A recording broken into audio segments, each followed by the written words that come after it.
الرحمن الرحيم الحمد لله الذي لا إله إلا الله إلها واحدا ونحن له مسلمون الله ربنا ورب آبائنا الأولين الصلاة والسلام على سيد الأنبياء والمرسلين وخاتم النبيين سيدنا ومولانا أبي القاسم محمد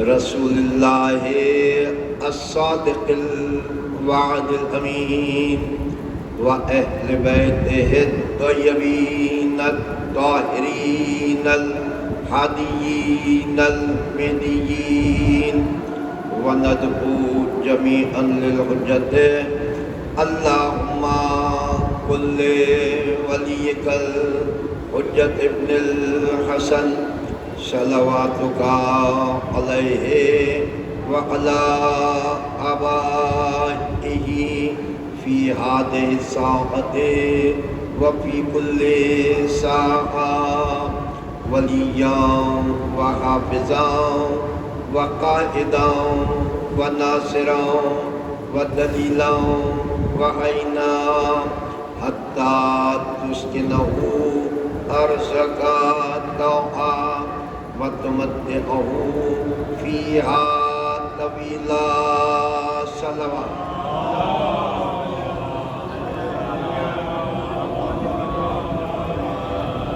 اللهم صل على محمد وآل محمد وأجل فرجهم أما بعد فقد قال الله تعالى حق سبحانه في القرآن الحكيم بسم الله الرحمن الرحيم إنما يريد الله ليذهب عنكم الرجس أهل البيت ويطهركم تطهيرا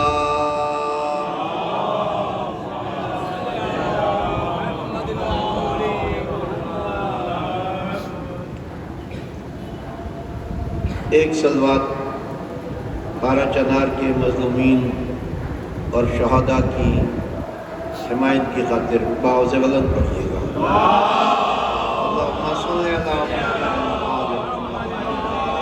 محمد خداوند عالم بارہ چنار کے مومنین کی خصوصی مدد فرمائے امام زمانہ عجل اللہ فرج شریف ائمہ چار معصومین علیہ السلام بارہ چنار کے تمام مومنین کی سرپرستی نگہبانی حفاظت اور مدد فرمائیں اور جو شہید ہو چکے ہیں ان کی شفاعت اور ان کے درجات بلند فرمائیں ہمیں شہادتوں سے کوئی خوف نہیں ہے ہم دبستان شہادت کے ماننے والے ہر سال ہم شہیدوں کی یاد تازہ اسی لیے کرتے ہیں کہ ہمارے اندر موت کا خوف پیدا نہ ہونے پائے اور شہیدوں کے تذکرے سے ہمارا لہو گرم رہے اور ہم خود شہادتوں کے لیے آمادہ رہیں شہادتوں کے لیے تیاری کریں یہ ظلم و ستم جتنا بڑھتا چلا جائے گا دنیا کے لیے یہ کچھ دوسری نشانی رکھتا ہے یہ بڑھتا ہوا ظلم و جور ہمارے لیے ہمارے امام کی آمد اور ظہور کی نشانی ہم ہر زحمت و مصیبت میں ہر انقلاب میں ہر شہادتوں کے سیلاب میں اپنے زمانے کے امام کی تشریف آوری کے منتظر ہوتے ہیں، چاہے وہ فلسطین میں شہادتیں ہو رہی ہوں اور چاہے وہ پارا چانار میں شہادتیں ہو رہی ہوں، جہاں بھی ظلم ہو رہا ہے ہم اس ظلم کے خلاف آواز اٹھاتے ہیں، آواز اٹھاتے رہیں گے۔ میرا موضوع آپ حضرات کے ذہن میں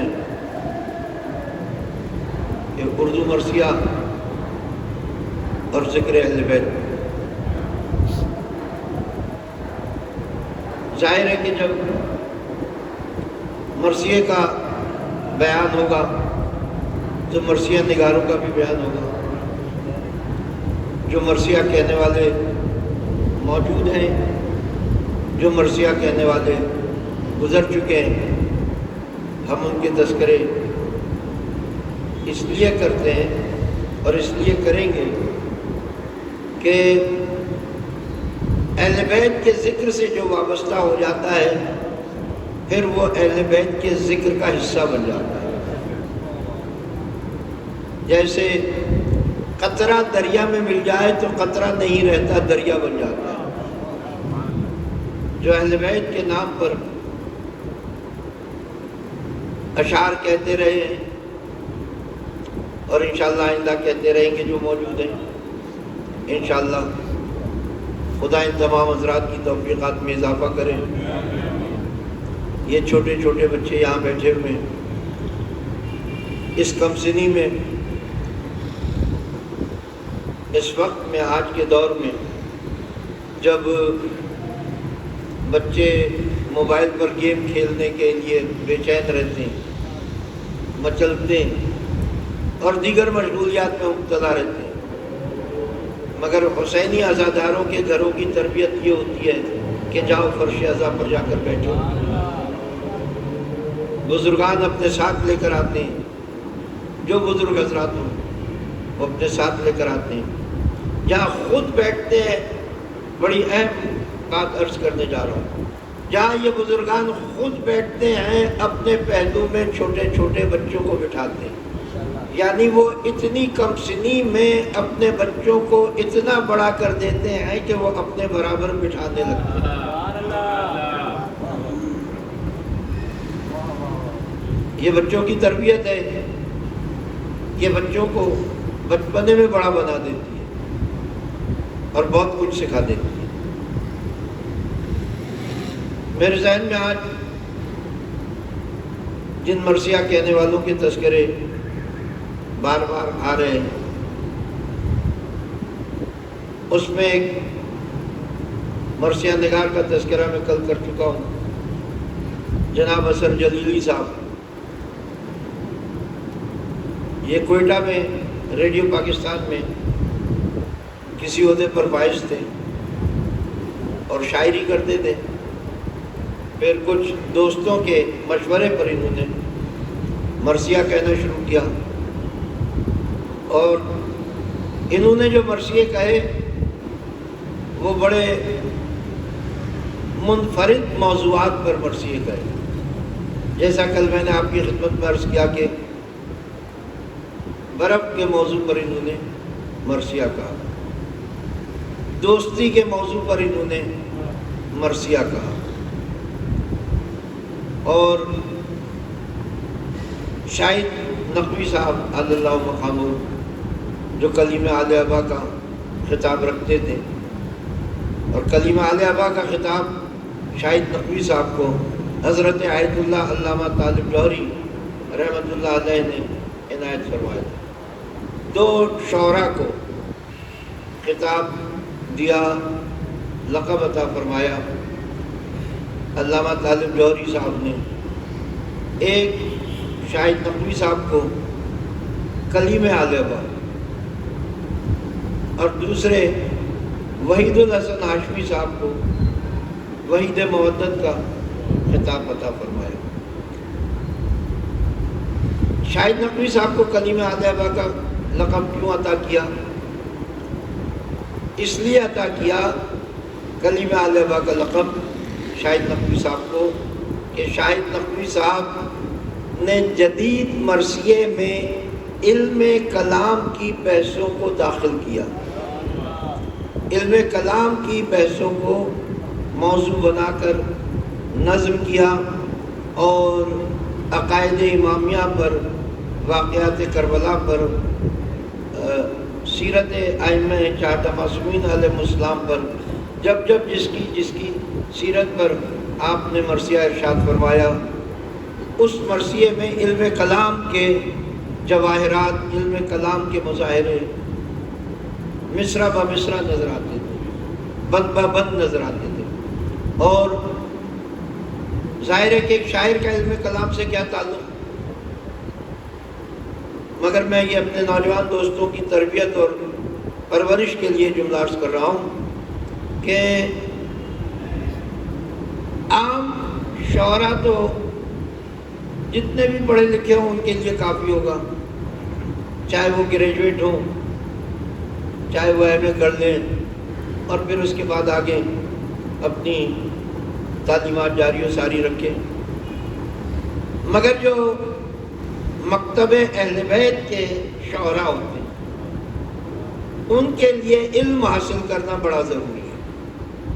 اور شاہد نقوی صاحب علم کلام کے سلسلے میں علامہ طالب جوہری صاحب کے والد بزرگوار حضرت مولانا محمد مصطفیٰ جوہر صاحب سے مستفید ہوا کرتے تھے، باقاعدہ ان کے سامنے جا کر تشریف فرما ہوتے تھے اور ان سے مباحث علمی سیکھا کرتے تھے، پھر اس کے بعد وہ اپنے مرثیے میں داخل کیا کرتے تھے۔ چنانچہ ان کے کچھ مشہور ترین مرثیے، ان کے عنوانات میں آپ کی خدمت میں اس وقت صرف پیش کر رہا ہوں تاکہ آگے کسی مجلس میں جب ان کا بیان آئے تو یہ تمیدی کلمات آپ کو ان کے کلام کو سمجھنے میں مدد کریں۔ امامت و ملوکیت کا مکتب اہل بیت سے کوئی تعلق نہیں ہے۔ ملوکیت کو اسلام میں داخل کیا بنی امیہ کے حاکمین نے یا خلفاء نے۔ امامت بہرحال مکتب اہل بیت کا اختصاص ہے، اور اس کے اوپر جتنے مباحث کلیم عالیہ جناب شاہد نقوی صاحب نے مرتب کیے نظم کی صورت میں، وہ امامت و ملوکیت میں اور سفارت عظمیٰ،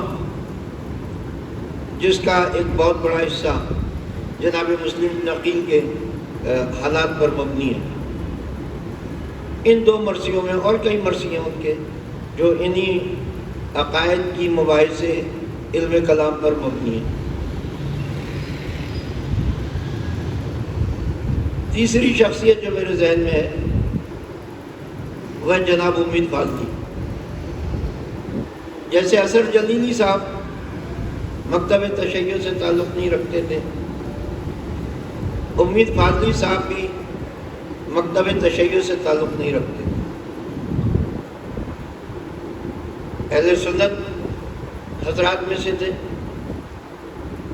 مگر خوش عقیدہ اہل سنت تھے، اور یہ جو فاضلی کا لفظ امید فاضلی صاحب کے ساتھ اور ان کے دیگر بھائیوں کے ساتھ، ندا فاضلی، تسلیم فاضلی اور اب ان کے صاحبزادے پرویز فاضلی کے ساتھ یہ فاضلی کا لفظ ملک رہتا ہے۔ اصلاً مغل بادشاہ کے دربار میں ان کے اجداد میں سے کسی کو فاضل کا امتحان پاس کرنے کی وجہ سے ان کو فاضل کا لقب عطا کیا گیا۔ اس وجہ سے یہ تمام حضرات اپنے جد کی نسبت سے فاضلی کا لفظ استعمال کرتے ہیں۔ امید فاضلی صاحب نے بہت مرثیے کہے، بہت منقبتیں کہیں، بہت قصیدے کہے۔ ظاہر ہے کہ وہ شیعہ نہیں تھے، کبھی انہوں نے اپنے آپ کو مصنوعی طور پر شیعہ ظاہر کرنے کی کوشش بھی نہیں کی، مگر محبت اہل بیت پر کسی کا اجارہ نہیں ہے، اس لیے کہ شہدائے کربلا میں زہیرقین بھی ہیں اور عبداللہ ابن وہب کلبی بھی ہیں۔ مجھ سے زیادہ بہتر آپ جانتے ہیں کہ وہب کلبی مسلمان نہیں تھے، کرسچن تھے۔ اسی طرح سے جناب زہیرقین اس وقت جس زمانے میں زہیرقین امام حسین علیہ السلام کے ساتھ اس سفر میں شریک تھے جس سفر کو امام حسین علیہ السلام نے حج کے موقع کو عمرے میں بدل دیا تھا۔ تو امام حسین علیہ السلام کا قافلہ جب مکے سے چلا تو ظاہر ہے کہ 8 ذی الحجہ کو امام حسین علیہ السلام چلے، 12 ذی الحجہ 13 ذی الحجہ کو حج کے تمام ارکان مکمل ہو جاتے ہیں، قربانیاں ہو جاتی ہیں اور احرام کھول دیے جاتے ہیں، پھر حجاج کے قافلے اپنے اپنے گھروں کو روانہ ہوتے ہیں۔ تو درمیان راہ میں زہیرقین کا قافلہ امام حسین کے قافلے کے ساتھ ساتھ چل رہا تھا، مگر زہیرقین اہل بیت سے محبت کرنے والوں میں نہیں تھے،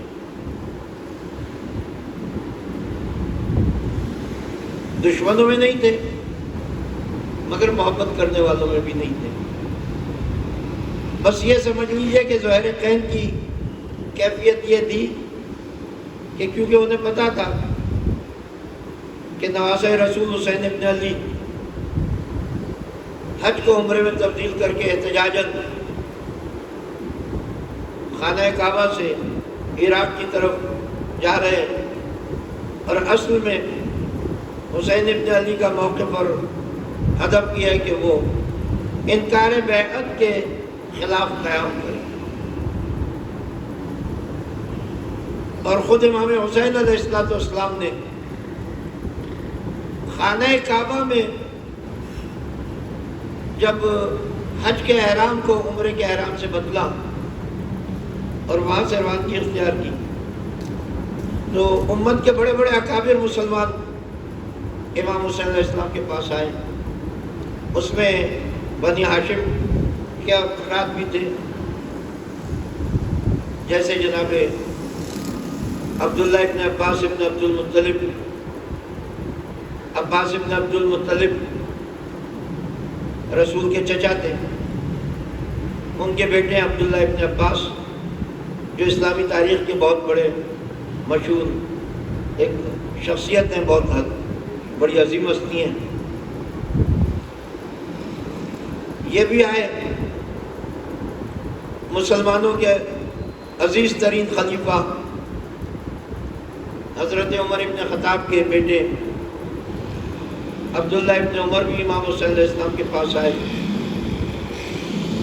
خود امام حسین علیہ السلام کے اعزاء میں سے عبداللہ ابن جعفر بھی امام حسین علیہ السلام کے پاس آئے، اور ان تمام افراد کا امام حسین علیہ السلام سے مطالبہ یہی تھا کہ آپ عراق کی طرف جانا ترک کر دیں۔ مختصر کر رہا ہوں، آپ حضرات کا وقت بڑا قیمتی ہوتا ہے۔ امام حسین علیہ السلام نے اس موقع پر ان تمام افراد کے مطالبے کو یکسر رد کر دیا، حتیٰ کہ تاریخ میں ملتا ہے کہ حضرت عبداللہ ابن عباس نے امام حسین علیہ السلام سے یہ بھی کہا کہ اے فرزند رسول، اگر آپ نے مسلمانوں کے خلیفہ اور حاکم یزید کے خلاف قیام کا فیصلہ کر ہی لیا ہے اور آپ عراق جانا چاہتے ہیں، تو پھر اتنا کریں کم سے کم کہ خواتین کو اور اہل حرم کو بنی ہاشم کے کسی فرد کے ساتھ واپس مدینے پہنچوا دیں، اور انہیں اپنے ساتھ لے کر نہ جائیں۔ حضرت عبداللہ ابن عباس کا یہ مشورہ امام حسین علیہ السلام کو اس بات کا غماز ہے کہ عبداللہ ابن عباس اہل شام کی نیتوں اور ارادوں سے واقف تھے، ورنہ کوئی ایسی بات ہی نہیں تھی۔ امام حسین علیہ السلام نے کہا کہ اے عبداللہ، مشیت الہی یہی ہے، دیکھیے یہ تاریخ کا جملہ آپ کی خدمت میں عرض کر رہا ہوں، مشیت الہی یہی ہے کہ میں زمین عراق پر ذبح کر دیا جاؤں۔ اپنے عزیز و اقربا سنیں۔ اب عبداللہ ابن عباس نے پھر کہا کہ اگر یہ آپ کے علم میں ہے یہ بات کسی بھی طریقے سے، تو پھر تو آپ اہل حرم کو واپس مدینے پہنچا دیں۔ پھر امام حسین علیہ السلام نے جملہ دہرایا کہ عبداللہ ابن عباس، جس طرح سے مشیت الہی یہ ہے کہ میں زمین عراق پر ذبح کر دیا جاؤں، اسی طرح سے مشیت الہی میں یہ بات بھی شامل ہے کہ نبی کی نواسیاں اور میرے اہل حرم سربرہنہ ہو کر کوفے اور شام کے گلی کوچوں اور بازاروں میں در در پھرائے جائیں۔ یہ اسلام کی بقا کا سوال ہے، یہ اسلام کے نفاذ کا سوال ہے۔ تاریخ میں یہ جملہ امام حسین علیہ السلام کا محفوظ ہے۔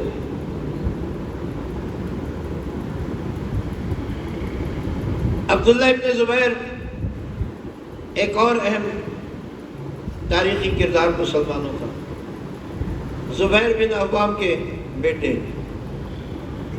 ان سے بھی یزید نے طلب بیعت کا سوال کیا تھا، اور یہ بھی اپنی جان بچا کر کوفے میں آ کر روپوش ہو گئے تھے۔ ظاہر ہے کہ مکے میں آ کر روپوش ہو گئے تھے۔ مکہ جو ہے وہ جائے ہم نے، پورا شہر مکہ جائے ہم نے، نہ یہ کہ صرف بیت اللہ جائے ہم نے۔ اور عبداللہ ابن زبیر نے تو احتیاطاً خاص طور پر خانہ خدا میں قیام اختیار کیا تھا۔ جب امام حسین علیہ السلام سفر کی نیت کر چکے اور طے کر چکے کہ اب مجھے رخصت ہونا ہے بیت اللہ سے، تو عبداللہ ابن زبیر آئے اور امام حسین علیہ السلام سے کہا کہ اے فرزند رسول، مجھے سخت اس بات کا اندیشہ ہے کہ اگر آپ خانہ کعبہ سے باہر نکلے اور سرزمین مکہ سے باہر گئے تو آپ کو قتل کر دیا جائے گا، اور خاص طور پر اہل عراق کا جو آج تک کردار رہا ہے اس پر تو بھروسہ نہیں کیا جا سکتا۔ اس لیے میرا آپ کو مشورہ یہ کہ دیکھیے مجھ سے بھی یزید نے سوال بیعت کیا ہے، آپ سے بھی سوال بیعت کیا ہے، میں بھی مدینے سے مکے آ گیا اور خانہ کعبہ میں مقیم ہو گیا، آپ بھی مدینے سے مکے آ گئے مگر اب یہاں سے آگے جانا چاہتے ہیں، تو میرا آپ کو مشورہ یہ کہ آپ یہاں سے باہر نہ جائیں، جب تک آپ خانہ کعبہ میں موجود ہیں آپ کی جان محفوظ ہے، آپ کی جان کو کوئی خطرہ نہیں۔ امام حسین علیہ السلام نے امام ہے، یہی تو فرق ہے عبداللہ ابن زبیر میں اور دیگر افراد میں کہ جو حسین کو روک رہے ہیں۔ ایک جملہ اور میں نے آپ کی خدمت کے لیے روک کر رکھا ہوا ہے جو بعد میں آپ کی خدمت میں عرض کروں گا۔ فرق یہی ہے کہ ان میں سے کسی کو بھی اپنے انجام کی خبر نہیں ہے، اور حسین وہ ہیں جنہیں اپنے انجام کی خبر ہے۔ جب عبداللہ ابن زبیر نے کہا کہ آپ کی جان کو خانہ کعبہ میں کوئی خطرہ نہیں ہے، اور دیکھیں میں یہاں اسی لیے قیام پذیر ہوں، اسی وجہ سے میری جاں بخشی بھی ابھی تک مجھ سے کسی نے کوئی تعارض بھی نہیں کیا ہے، آپ بھی یہیں قیام پذیر رہیے، آپ سے بھی کوئی تعارض نہیں کرے گا۔ امام حسین کا تاریخی جواب آپ سنیے۔ امام علیہ السلام نے ارشاد فرمایا کہ اے عبداللہ ابن زبیر، تم میں اور مجھ میں بہت فرق ہے۔ میں علی ابن ابی طالب کا بیٹا ہوں،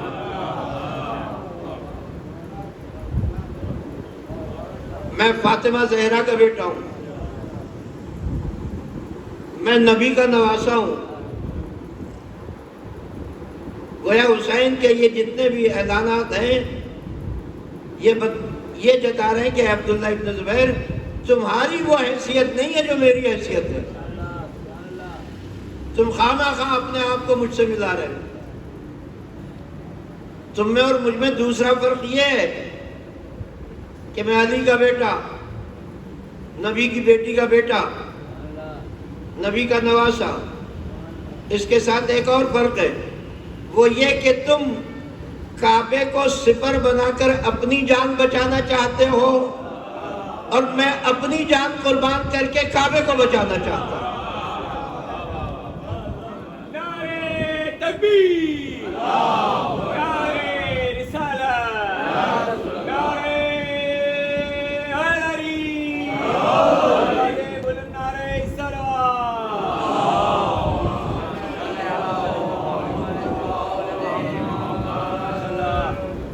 تم کعبے کی ہوڑ میں اپنے آپ کو بچانا چاہتے ہو،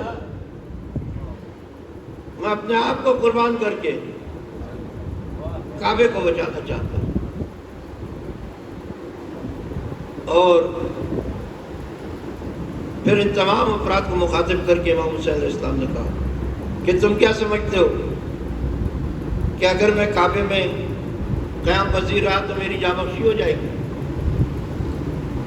قسم خدا کی میں نہیں چاہتا کہ حرمت کعبہ میرے خون سے ضائع ہو جائے، اس وجہ سے میں کعبہ چھوڑ کر جانا چاہتا ہوں۔ میرے قتل کرنے کے لیے حجاج حاجیوں کے بھیس میں خانہ کعبہ میں آ چکے ہیں، اور یہ کہہ کہ امام حسین علیہ السلام نے حاجیوں کے قافلے کی طرف اشارہ کیا، ان میں سے کسی کو قریب بلایا۔ وہ نہیں چاہتا تھا قریب آنا، مگر جو مرضی حسین تھی وہ ظاہر ہو گئی۔ جیسے ہی حسین نے اشارہ کیا، وہ آگے نہیں بڑھنا چاہ رہا تھا، وہ سمجھ رہا تھا کہ حسین مجھے کیوں بلا رہا ہے۔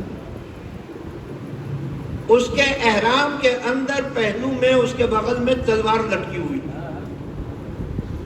یہ امام ہوتا ہے۔ امام نے کہا کہ دیکھو ابھی ہوا آئے گی، اس کے احرام کا پلو اڑے گا اور اس کی تلوار ظاہر ہو جائے گی۔ اور یہ اکیلا نہیں ہے، ایسے کئی 100 افراد یہاں بھیجے جا چکے ہیں کہ جو مجھے میرے اقربا سمیت خانہ کعبہ میں قتل کر دیں گے، حرمت کعبہ ضائع ہو جائے گی۔ حکمت امامت ہی یہ تھی کہ اگر حسین ابن علی کعبے میں شہید کر دیے جاتے یا کعبے میں ذبح کر دیے جاتے تو کربلا کے مقابلے میں کعبے کی زمین افضل تھی، مگر حسین یہ چاہتے تھے کہ کوئی زمین فخر کعبہ بن جائے۔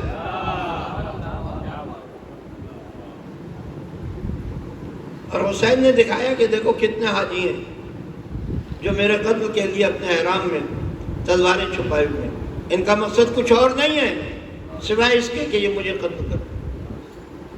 اور جیسے میرا قتل مقصود ہے مشیت کو، اسی طرح سے مشیت کو یہ مقصود ہے کہ میرے اہل حرم سربرہنہ اسیروں کی طرح سے بازار کوفہ و شام میں پھرائے جائیں۔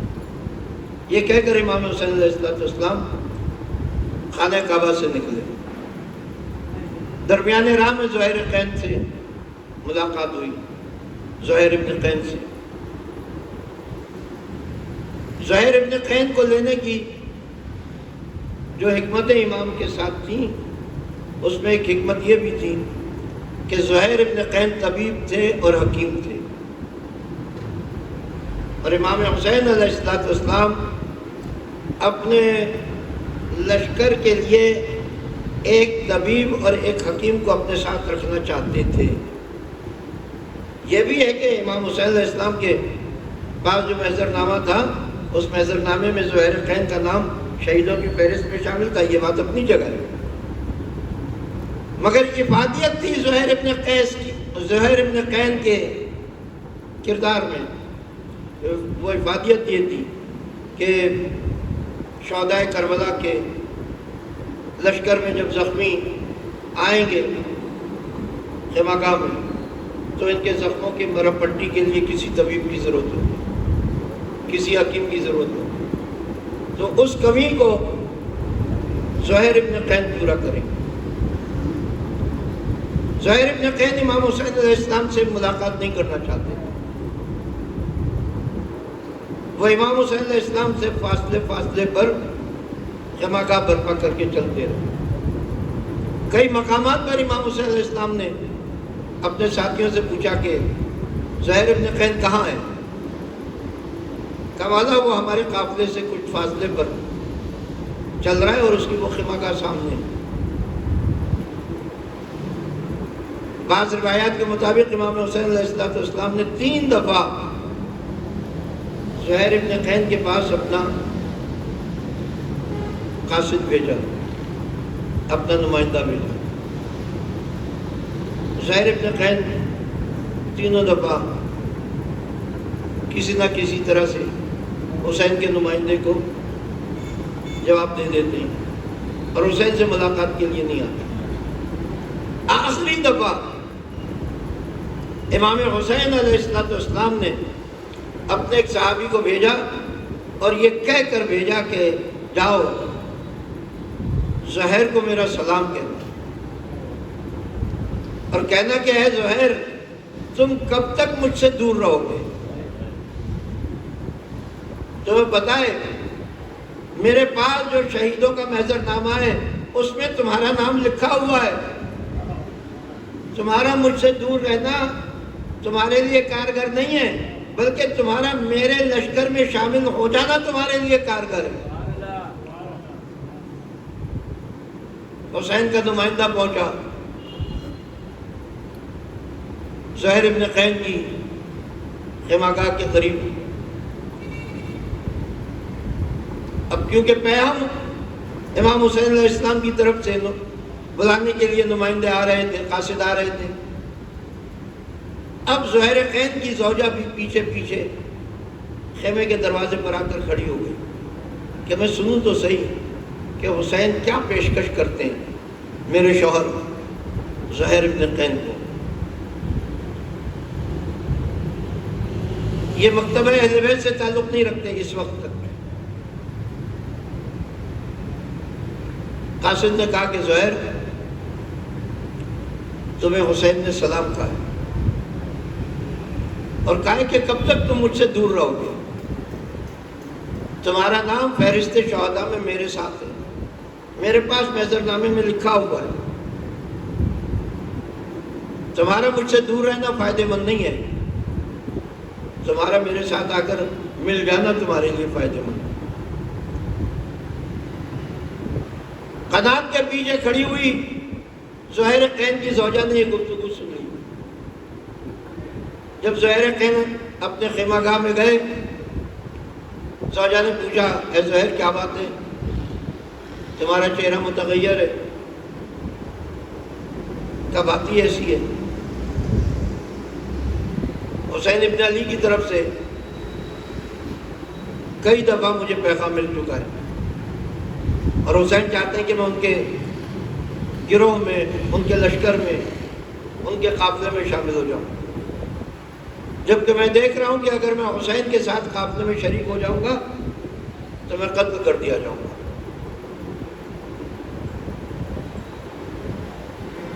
ظاہر ہے کہ اگر زہیر قین مکتبہ اہل بیت سے تعلق نہیں رکھتے تھے تو ان کی زوجہ کے لیے یہ بعیدس قیاس نہیں ہے کہ وہ بھی اہل بیت سے تعلق رکھنے والوں میں نہیں ہوگی، مگر اس کے باوجود توفیق الہی اور ہوتی ہے۔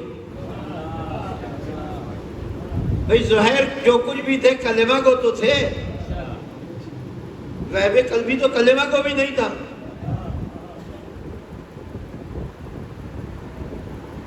ان کی زوجہ نے کہا کہ اے زہیر میں نے پوری گفتگو سنی.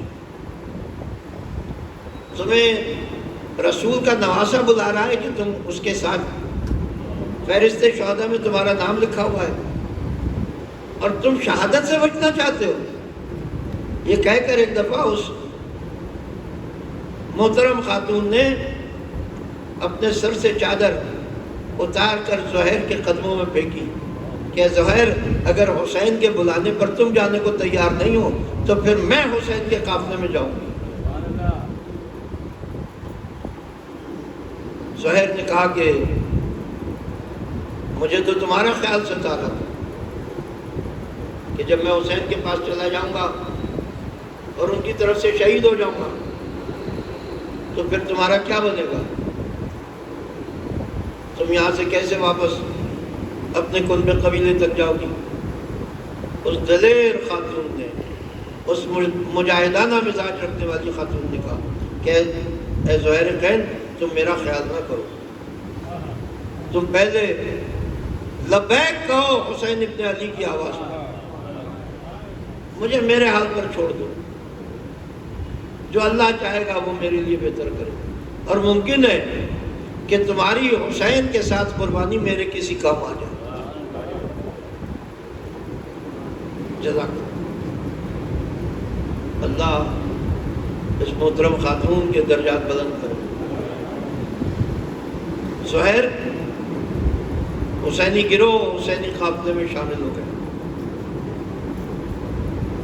یہ پورا واقعہ سنانے کا مطلب یہ تھا کہ محبت اہل بیت فرقوں میں تقسیم نہیں کرتی بلکہ فرقوں کو ملا دیا کرتی ہے. جس میں جتنی گنجائش ہوتی ہے حسین اس کو اتنا اپنے قریب کر لیتے ہیں. جس طرح سے حسین نے زہیر قین کو قافلہ شہادت میں شامل کر لیا، اسی طرح سے حسین ابن علی نے شعراء میں سے بھی کچھ شعراء کو منتخب کر کے اپنے ان شعراء میں شامل کر لیا کہ جو حسینی قافلے کے لیے، حسینی شہیدوں کے لیے مرثیے لکھیں، مرثیے کہیں، مرثیے پڑھیں اور اہل بیت کی منقبتیں پڑھیں.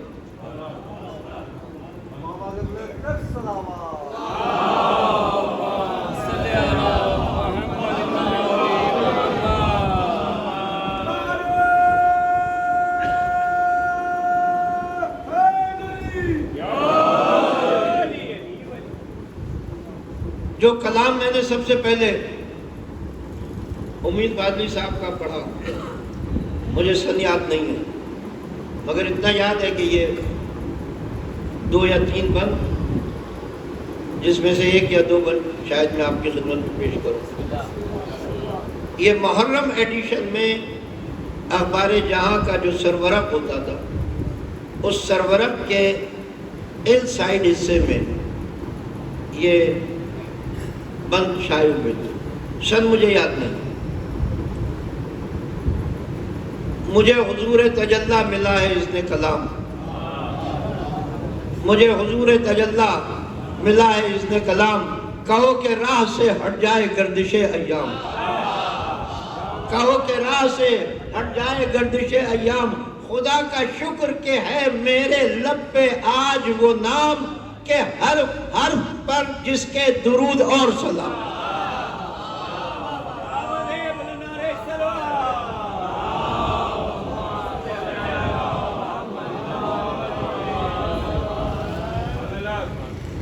کہ ہر حرف پر جس کے درود اور سلام. بیت عرض کر رہا ہوں، بیت پیش کر رہا ہوں، امید بادلی کی بیت، ملاحظہ فرمائیے گا. جسے علی و نبی نور عین کہتے ہیں، جسے علی و نبی نور عین کہتے ہیں، زبان عشق میں اس کو حسین کہتے ہیں.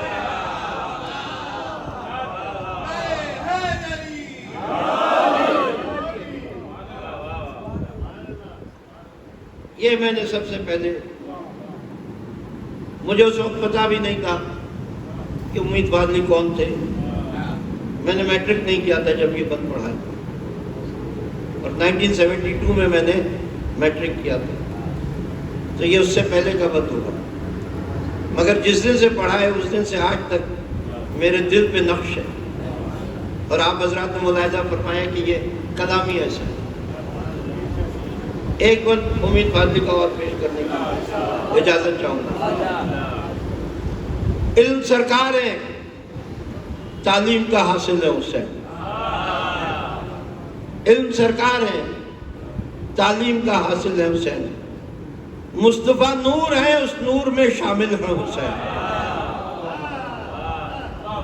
مصطفیٰ نور ہے، اس نور میں شامل ہے حسین۔ علم سرکار ہے، تعلیم کا حاصل ہے حسین۔ جس میں دھڑکن دل زہرا کی ہے وہ دل ہے حسین۔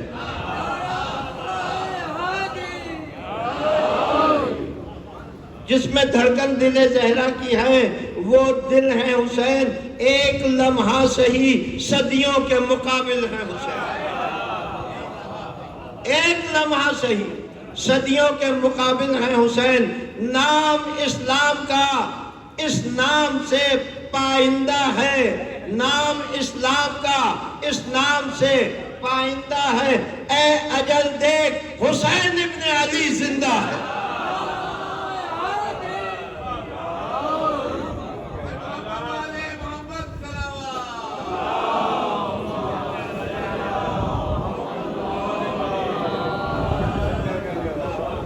نام اسلام کا اس نام سے پائندہ ہے۔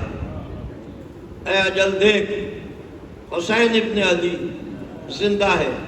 ایک منقبت کا مطلع یاد آ رہا ہے جو میں نے اس عشرے میں پہلے بھی پڑھا ہے، مگر وہ مطلع ایسا ہے کہ اسے بار بار پڑھا جانا چاہیے، بار بار پڑھا جانا چاہیے۔ مقصد صرف یہ ہے کہ عرض یہ کرنا ہے کہ شعراء جب شعر کہتے ہیں تو حدیث امام جعفر صادق علیہ السلام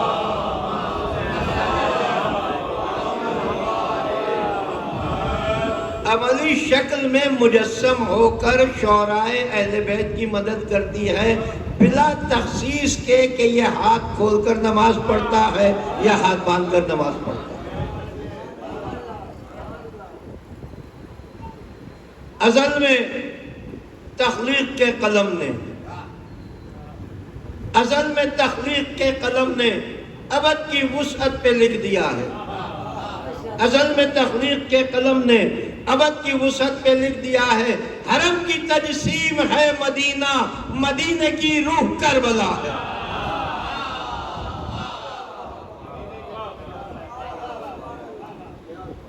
حرم کی تجسیم ہے مدینہ، مدینہ کی روح کربلا ہے۔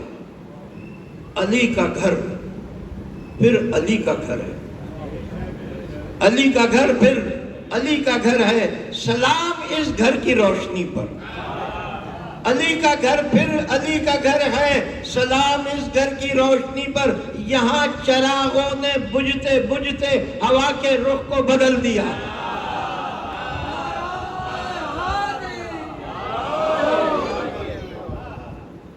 یہاں چراغوں نے بجھتے بجھتے ہوا کے رخ کو بدل دیا ہے۔ یہ امید فاضلی ہے۔ اہل بیت جس سے چاہتے ہیں اپنی مدح کرواتے ہیں، جس سے چاہتے ہیں۔ اور امید فاضلی نے تقریباً 18 مرثیے لکھی۔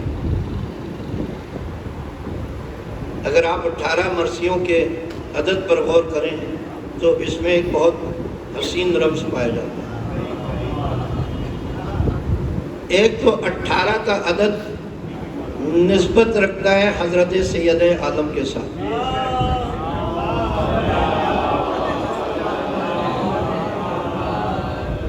کہ آپ کا سن مبارک 18 سال تھا۔ اور دوسرے یہ کہ آپ کے نامی کے جو عدد ہیں وہ 9 ہیں۔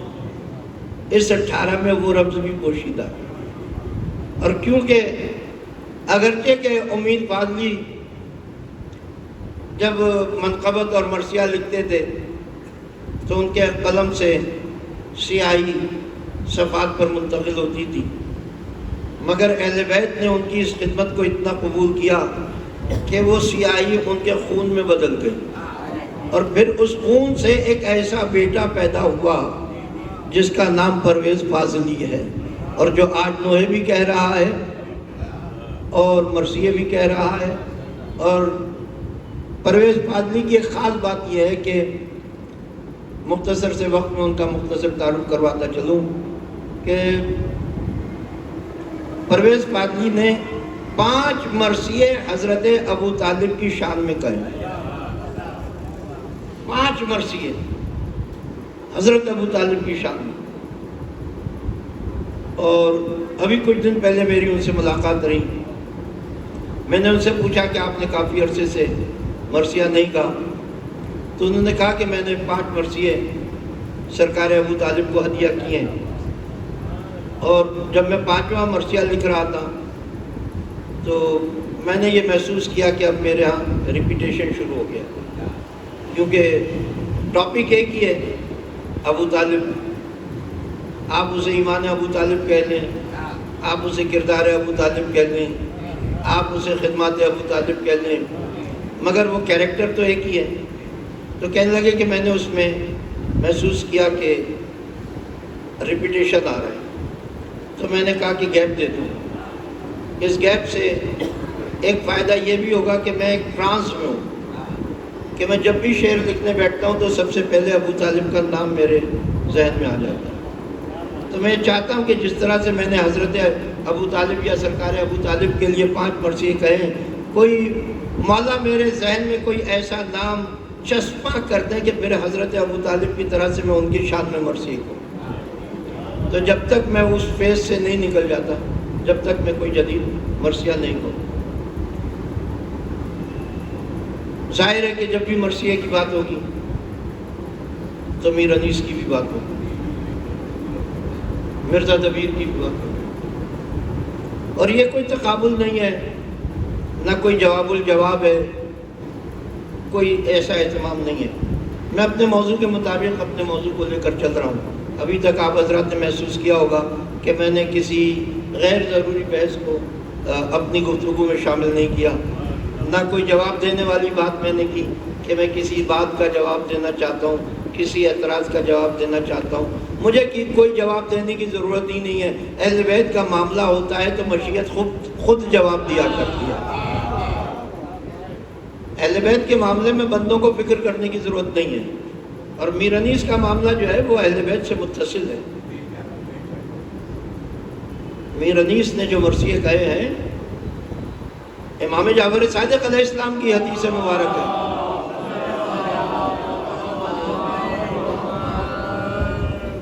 کہ جب ہمارا مداح خواں ہمارے لیے شعر کہنے کے لیے بیٹھتا ہے تو ہم خیالات کے بادل اس کی طرف روانہ کر دیتے ہیں۔ 2 جملے ہیں امام کے، اور یہی جملے ہیں، ہم خیالات کے بادل اس شاعر کی طرف رواں کر دیتے ہیں، ہم لفظوں کے لشکر اس شاعر کی طرف بھیج دیتے ہیں۔ یعنی خیالات کے بادل بھی امام کے حکم سے آتے ہیں، لفظوں کے لشکر بھی امام کے حکم سے آتے ہیں۔ صرف شاعر کا یہ کام ہوتا ہے کہ ان خیالات کو لفظوں کی شکل میں صفحے پر منتقل کر دے، تو لفظ جو ہوتے ہیں وہ امام کے بھیجے ہوئے ہوتے ہیں، اور امام کے بھیجے ہوئے لفظ کبھی غلط نہیں ہو سکتے۔ کل اور پرسوں کی مجلس میں عرض کر چکا ہوں کہ میر انیس، مرزا دبیر اور یہ اساتذہ جو 1800 یا 18ویں صدی میں شیعت کی خدمت انجام دے رہے تھے، یہ اپنے گھروں میں اتنی عربی فارسی پڑھ لیتے تھے، بلکہ اس زمانے میں تو گھروں کی زبانی بولی فارسی تھی، عربی تو نہیں تھی مگر کم سے کم فارسی تو یقیناً تھی، اور پورے بر صغیر کی سرکاری زبان فارسی تھی۔ 18ویں صدی تک عام طور پر فارسی بولی جاتی تھی، فارسی لکھی جاتی تھی، فارسی پڑھی جاتی تھی۔ تو جتنی آج مدرسے میں فارسی پڑھی جاتی ہے، جتنی آج مدرسے میں عربی پڑھی جاتی ہے، اتنی عربی اور فارسی یہ شعراء عظام اپنے گھروں میں اپنے گھر کے بزرگوں سے پڑھ لیا کرتے ہیں۔ اس میں میر انیس بھی ہیں، اس میں مرزا دبیر بھی ہیں۔ اس ضمن میں میں نے علامہ اقبال کی مثال بھی پیش کی تھی اور دیگر مثالیں بھی آپ کی خدمت میں پیش کی تھی۔ تو اس کے علاوہ انسان کی شخصیت اور انسان کا کردار، تحریر میں جو نفاست آتی ہے وہ نفسیات سے آتی ہے۔ جس کی نفسیات جتنی پاکیزہ ہوگی، جس کا نفس جتنا پاکیزہ ہوگا، جس کا نفس جتنا لطیف ہوگا، اتنی ہی لطافت اور اتنی ہی نفاست اس کے اشعار اور اس کے لفظوں میں پائی جائے گی، کیونکہ اس کا نفس پاکیزہ ہے، کیونکہ اس کا نفس لطیف ہے۔ ہمارے اور آپ کے معاشرے میں سب سے بڑا عیب، سب سے بڑا گناہ کون سا ہے؟ یعنی یہ اتنا بڑا گناہ ہے کہ اگر کسی کو میری بات کی تصدیق کرنی ہو تو وہ جا کر مولانا صادق حسن صاحب کی تقریر جو وہ ایام حج میں فرمایا کرتے تھے وہ سن لیں، مل جائے گی آسانی کے ساتھ، کہ خانہ کعبہ میں ایک دروازے کا نام ہے باب العمرہ، یہ جرول کی طرف ہے، یعنی مکہ میں جرول کی طرف، اور بالعموم باب العمرہ سے جو قافلے داخل ہوتے ہیں وہ اہل بیت کے ماننے والوں کے داخل ہوتے ہیں، اہل بیت کے چاہنے والوں کے داخل ہوتے ہیں۔ الحمدللہ میں نے بھی 2007 میں اہل بیت علیہ السلام کی لطف و کرم سے حج کی فضیلت حاصل کی، اور یہ جملہ میں نے وہاں علماء کرام سے سنا۔ صادق حسن صاحب نے بھی یہی جملہ کہا جو میں آپ کو سنا رہا ہوں۔ اس باب العمرہ کا جو دوسرا نام ہے وہ ہے باب الغیبہ، یعنی غیبت کا دروازہ۔ کیوں؟ اس لیے کہ وہاں جب حاجی داخل ہوتے ہیں تو غیبت کرتے ہوئے داخل ہوتے ہیں، اور جب وہاں سے نکلتے ہیں تو استغفر اللہ غیبت کرتے ہوئے نکلتے ہیں۔ بقول شخص کہ ایسا لگتا ہے کہ جیسے یہ حج کرنے کے لیے نہیں آئے ہیں، یہ غیبت کرنے کے لیے آئے ہیں۔ انہیں پاکستان کی زمین چھوٹی پڑ گئی تھی، ہندوستان کی زمین چھوٹی پڑ گئی تھی، غیبت کرنے کے لیے وہ اپنی حسرتیں اور ارمان یہاں آ کر پورا کرتے۔ تو اتنا ہم لوگ غیبت کے عادی ہو چکے ہیں۔ اچھا، غیبت کی جو اور بہت ساری برائیاں ہیں، وہ سب سے بڑی برائی یہ ہے کہ وہ انسان کے نفس کی لطافت کو دیمک کی طرح سے چاٹ جاتی ہے۔ جیسے دیمک لکڑی کو کھا جاتی ہے، جیسے دیمک دیواروں کو کھوکھلا کر دیتی ہے، اسی طرح سے غیبت انسان کے نفس کو کھوکھلا کر دیتی ہے، یہ دیمک کی طرح سے چاٹ جاتی ہے۔ اور غیبت کے لیے میر انیس کے باب میں آپ جا کر دیکھیں، جو انیس کا تذکرہ کرنے والے دانشوران نے ان کے لیے لکھا ہے کہ میر انیس کو اپنے بدترین اور سخت ترین مقابل کی بھی غیبت گوار ہوتی ہے، وہ غیبت کو پسند نہیں کرتے۔ میں ان کا واقعہ عرض کر دوں۔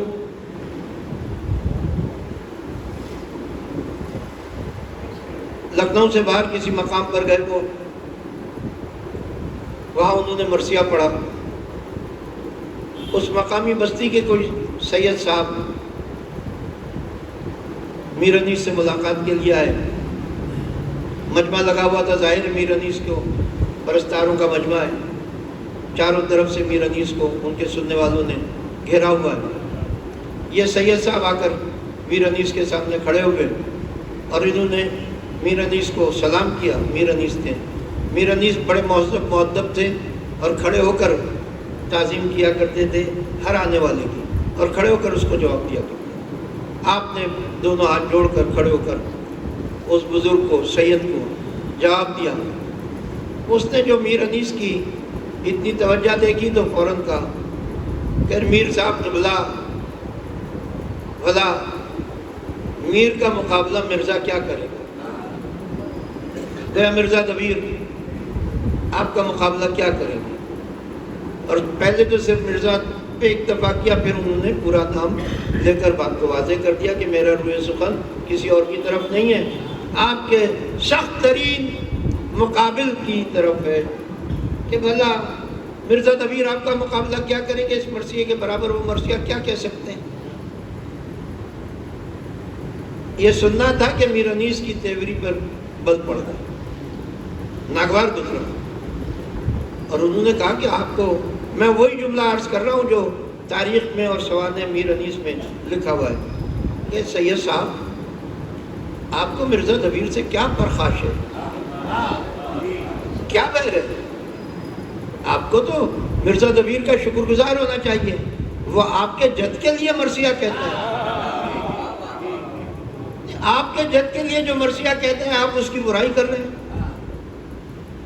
اور یہ کہہ کر میر انیس نے اپنی آستین سے یا اپنی جیب سے اس زمانے کے 2 روپے نکالے اور 2 روپے نکال کر انصاف کو دیا اور کہا کہ آپ میری طرف سے یہ قبول کیجئے اور اپنا کام کیجئے کوئی جا کر، اور آئندہ میرے سامنے مرزا دبیر کی برائی نہ کیجئے۔ وہ صاحب اپنا انعام لے کر چلے گئے۔ اب میر انیس نے اس موجود مجمع میں جو جملے عرض کیے وہ موجود ہیں سوانح میر انیس میں اور دیگر ان کے واقعات میں۔ میر انیس نے کہا کہ لوگوں کو کیا ہو گیا ہے، بھلا کیا مرزا دبیر میری خاطر مرثیہ کہنا چھوڑ دیں؟ کیا مرزا دبیر اس لیے مرثیہ کہتے ہیں کہ وہ مجھے نیچا دکھائیں گے؟ یہ کیوں لوگ یہ سمجھتے ہیں کہ میں مرزا دبیر کی برائی سن کر خوش ہو جاؤں گا؟ واللہ مجھے مرزا دبیر کی برائی سن کر کوئی راحت اور سکون نہیں ہوتا۔ یہ میر انیس کا اخلاق تھا، حتیٰ کہ میر انیس کے بھائی میر مونس، میر انیس کا جو مشہور ترین سلام ہے،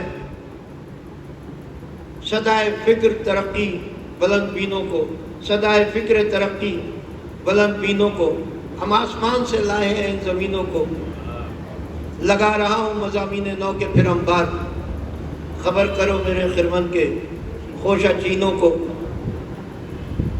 اس سلام کی زمین میں میر مونس نے مرزا دبیر پر بھکتی کسی کہ بھلا آپ اس زمین میں کیسے شعر کہیں گے۔ میر انیس کو وہ شعر سننے کو ملا، میر مونس کو بلایا، بھائی ہے میر مونس، کسی اور کی خاطر میر مونس نے مرزا دبیر کی اوپر بھکتی نہیں کسی، میر انیس کی خاطر بھکتی کسی۔ یہ واقعہ کیوں سنا رہا ہوں میں؟ یہ واقعہ آپ حضرات کی جو سما خراشی کر رہا ہوں، یہ کیوں کر رہا ہوں؟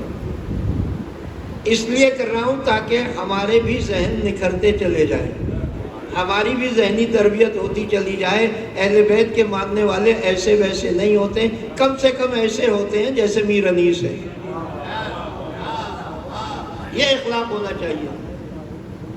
میر انیس کو پتہ چلا، میر مونس نے مرزا دبیر پر میرے کہے ہوئے سلام کی زمین میں بھکتی کسی بلایا، کہیے تم نے کیا کہا؟ بھلا کیا مرزا صاحب میری خاطر مرثیہ کہنا چھوڑ دیں؟ اور وہ میری ضد میں تو مرثیہ نہیں کہتے، اور تمہیں تو خوش ہونا چاہیے۔ جو ان بزرگوار کو جواب دیا تو وہ ان کو بھی جواب دیا کہ وہ ہمارے جد کے لیے مرثیہ کہتے ہیں، اہل بیت علیہ السلام کے لیے مرثیہ کہتے ہیں۔ ہمیں ان کی پذیرائی کرنی چاہیے، ہمیں تو ان کی خوشامد کرنی چاہیے، ہمیں ان کا شکریہ ادا کرنا چاہیے۔ تم نے ان پر بھکتی کسی ہے، میں تم سے اس وقت تک بات نہیں کروں گا جب تک کہ تم مرزا دبیر سے جا کر معافی نہیں مانگو گے۔ جاؤ مرزا صاحب کو راضی کرو، مرزا صاحب سے جا کر معافی مانگو، اور پھر آ کر مجھے بتاؤ کہ مرزا صاحب نے تمہیں کیا جواب دیا، یعنی معاف کر دیا۔ تو یہ میر انیس کا کردار ہے۔ جب اتنے بلند کردار کا حامل ہوتا ہے تو پھر اس کے قلم سے ایسے مصرے نکلتے ہیں کہ ایسا لگتا ہے کہ وہ قلم سے نہیں لکھے گئے ہیں بلکہ فرشتوں کے پرس کو قلم بنا کر لکھے گئے۔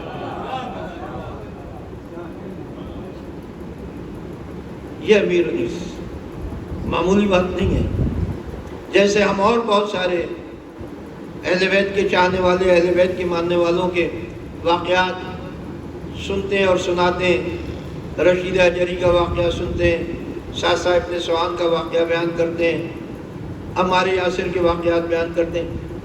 اسی طرح سے میر انیس کا رتبہ بھی ہے، اگرچہ کہ اہل بیت کے ساتھ رہنے بسنے والوں کا مقابلہ نہیں ہو سکتا کہ ان کی سانسیں اہل بیت کے سانسوں کے ساتھ مل گئیں، انہوں نے اہل بیت کے انوار مجسمہ کو اپنی آنکھوں سے دیکھا ہے، بے شک ان کا رتبہ بڑا ہے، وہ اصحاب رسول میں بھی ہیں، اصحاب اہل بیت میں بھی ہیں، اصحاب ائمہ اہل بیت میں بھی ہیں، مگر میر انیس نے اپنی آنکھوں سے نہیں دیکھا مگر عقیدت کی نظروں سے دیکھا۔ اور جو کچھ میر انیس نے مرثیوں میں نظم کیا ہے، میں آج بہت زیادہ ہو گیا، اسی عشرے میں انشاءاللہ ایک مرثیے سے آپ کی خدمت میں ایک مرثیے کا حوالہ پیش کروں گا میر انیس کے، کہ جس کو روحانی کمال حاصل۔ میں نے وہ مجلس پڑھی،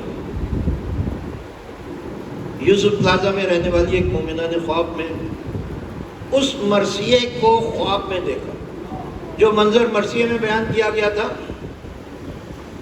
وہ منظر مومنہ خاتون نے خواب میں دیکھا۔ ان کے شوہر کا نام ہے حسین عباس، انہوں نے اس خواب کی تعبیر کے لیے مجلس برپا کی۔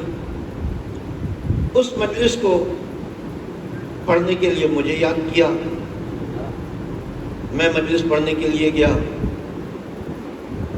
عجیب بات، جو سب سے زیادہ عجیب بات تھی، مجھے تو بتا دیا گیا کہ یہ خواب دیکھا ہے ہماری زوجہ نے اور آپ کو شہادت امام حسین علیہ السلام کا یہی واقعہ پڑھنا ہے۔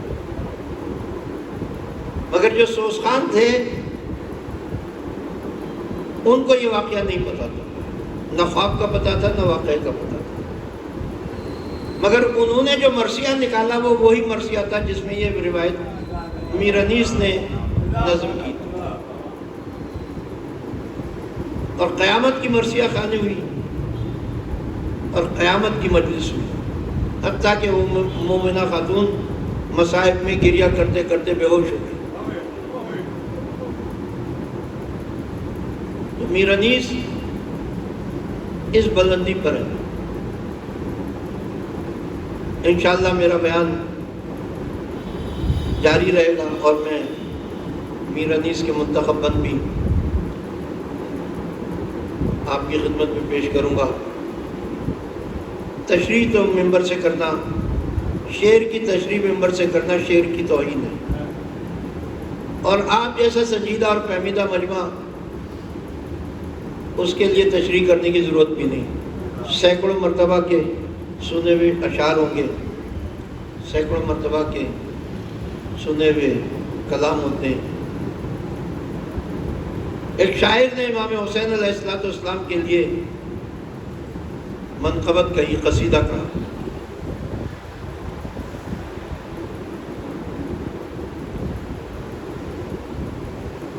اس قصیدے میں کچھ شعر کہے، جس میں ایک شعر یہ بھی تھا کہ اے حسین ابن علی، بے شک آپ نے اسلام کو بچایا، اور 61 ہجری میں اسلام آپ کی پناہ میں تھا، آپ نے اسلام کو بچایا، مگر میرے مولا آپ اسلام کو بچا رہے تھے اور آپ کو عباس بچا رہا ہے۔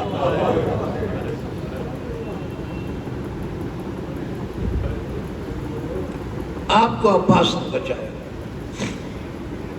جزاکم ربکم، خدا آپ کو کسی غم میں نہ ڈالے۔ مصرع اس نے کہا کہ روز عاشور کربلا میں حسین ابن علی عباس کی پناہ میں تھے۔ شعر ہو گیا، قصیدہ مکمل ہو گیا۔ ہر شاعر اپنے کلام کو دوبارہ نظر کرتا ہے۔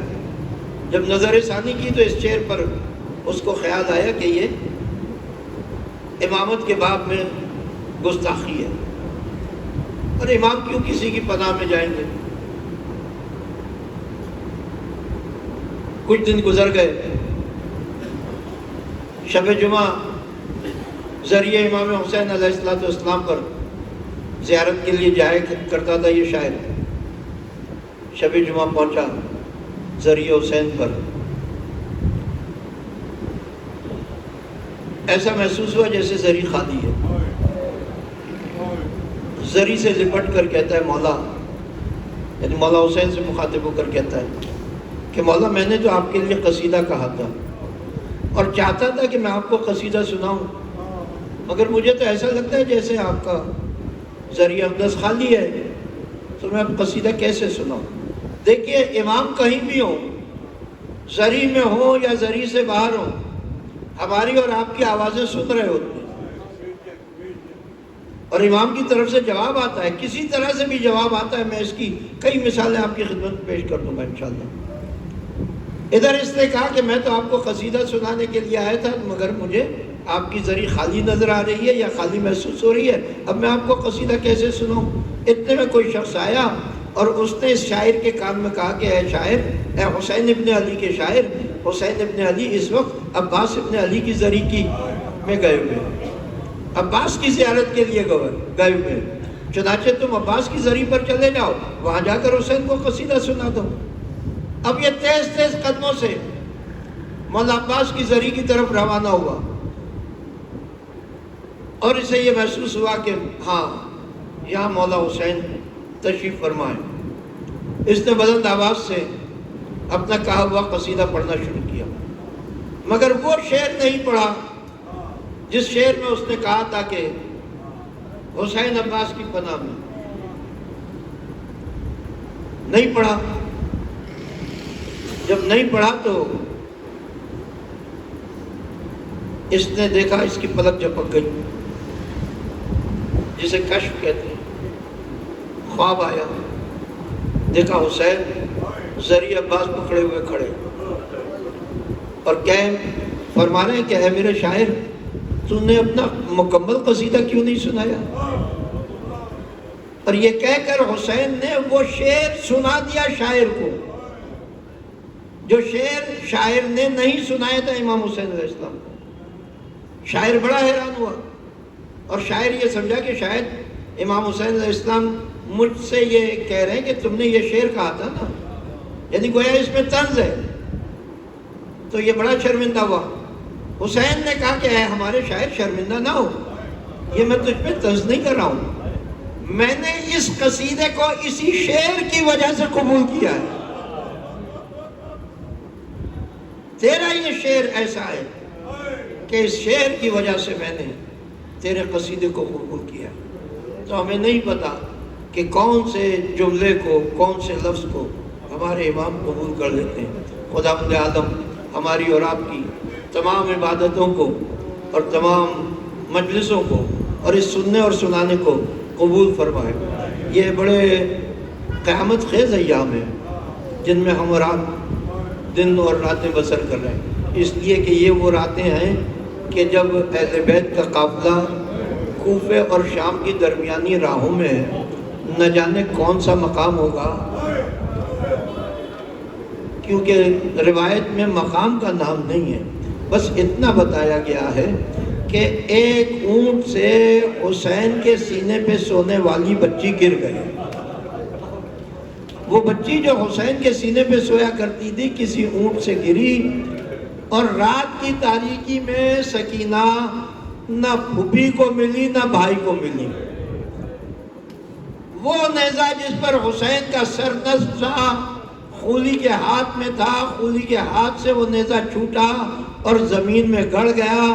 اب خولی نیزے کو نکالنا چاہتا ہے، نیزہ زمین سے نہیں نکل رہا ہے، سپاہی آگے بڑھے مل کر نیزے کو نکالنا چاہتے ہیں، نیزہ نہیں نکل پا رہا ہے، یہاں تک کہ عمر سعد کے پاس بات پہنچی۔ عمر سعد نے شمر سے مشورہ کیا، جب شمر سے مشورہ کیا جاتا تھا تو وہ ہاتھ میں تازیانہ لے کر میرے چوتھے امام کی پشت پر آ کر کھڑا ہو جاتا تھا۔ بس اس وقت بھی شمر نے یہی کیا، میرے چوتھے امام کی پشت پر آ کر ہاتھ میں تازیانہ لے کر کھڑا ہو گیا اور کہا کہ اے سجاد، اپنے بابا سے کہو کہ ہاشمی کرتب دکھانا بند کرے، ورنہ میں تمہاری پشت پر اتنے تازیانے ماروں گا کہ تم سنبھال نہ سکو گے۔ یہ سننا تھا۔ میرے اور آپ کے چوتھے امام نے ہتھکڑیاں سنبھالی، بیڑیاں سنبھالی، زنجیروں کا لنگر سنبھالا، اور اس نیزے کے نیچے جا کر میرا اور آپ کا چوتھا امام کھڑا ہو گیا، اپنے بابا کو مخاطب کر کے کہتا ہے اے میرے بابا، اے میرے بابا حسین، اب سجاد سے تازیانے نہیں کھائے جاتے۔ یہ کہہ کے میرے چوتھے امام نے حسین کے سر اقدس کی طرف اپنی پشت دکھا کر کہا اے بابا دیکھیے، اب سجاد کی پشت پر کوئی ایک جگہ ایسی نہیں ہے جہاں سجاد تازیانہ برداشت کر سکے۔ بابا یہ بتائیے آگے نہ بڑھنے کا کیا سبب ہے؟ گلوے بریدہ سے آواز آئی اے سجاد، سینے پر سونے والی سکینہ کہیں رہ گئی ہے۔ جب تک سکینہ شامل قافلہ نہیں ہوگی، نیزہ زمین سے نہیں نکلے گا۔ میرا چوتھا امام پھوپھی زینب کے پاس آیا، اے پھوپھی اماں چلیے ذرا سکینہ کو تلاش کیجئے۔ بھتیجی پھوپھی اور بھتیجا آواز دیتے ہوئے چلے، سکینہ کو آواز دیتے جا رہے ہیں سجاد اے میری بہن سکینہ ذرا آواز دو۔ شہزادی زینب آواز دے رہی ہے اے سکینہ انجان راستے آئے، رات تاریک ہے، ذرا آواز دو تاکہ تمہاری پھوپھی زینب تم تک پہنچ سکے۔ ایک دفعہ شہزادی نے دیکھا کسی ریت کے ٹیلے کی اوٹ میں ایک برقع پوش بیوی بیٹھی ہوئی ہے، جس کی آغوش میں کوئی کم سن بچی لیٹی ہوئی ہے۔ اس کے سروں میں یہ برقع پوش بیوی اپنی انگلیوں سے کنگھی کرتی جاتی ہیں، شفقت سے ہاتھ پھیرتی جاتی ہیں۔ شہزادی زینب سمجھ گئی کہ یہی میرے بھائی حسین کی نشانی سکینہ ہے جو اس معظمہ کی آغوش میں ہے۔ شہزادی زینب نے دور سے کھڑے ہو کر کہا اے برقع پوش بیوی تمہیں حسین کی بہن کا سلام ہو۔ حسین کی بہن زینب تمہارا شکریہ ادا کرتی ہے، تم نے بڑی مہربانی کی، اس یتیم بچی کو اپنی آغوش میں لٹا لیا۔ حسین کی شہادت کے بعد سے اس بچی نے تماچے کھائے ہیں، سیلیاں کھائے ہیں، ہندرے کھائے ہیں، مگر محبت کا کوئی ہاتھ سکینہ نے نہیں دیکھا۔ آپ کا شکریہ ادا کرتی ہوں، آج میں خالی ہاتھ ہوں، آپ کو کوئی اجر نہیں دے سکتی، مگر میں وعدہ کرتی ہوں روز محشر اپنی والدہ فاطمہ زہرا سے آپ کی سفارش کروں گی۔ بس یہ سننا تھا۔ نقاب کے پیچھے سے آواز آئی اے زینب، اے زینب میں تمہاری ماں فاطمہ زہرا، فاطمہ زہرا۔ زینب آگے بڑھی، برقع پوش ماں سے کہا اے اماں تنہائی ہے، رات تاریک ہے، آپ نے چادر اوڑھی ہوئی ہے، بہت عرصہ ہو گیا میں نے آپ کا چہرہ نہیں دیکھا، ایک مرتبہ مجھے اپنی زیارت کرا دیجئے۔ شہزادی نے اپنی بیٹی کو چادر کے اندر لیا، زینب چیخ کر پکارتی ہے اے اماں آپ کے چہرے پر خون ملا ہوا ہے، یہ کس کا خون ہے؟ شہزادی جواب دیتی ہے اے زینب یہ حسین کا خون۔ ماتم حسین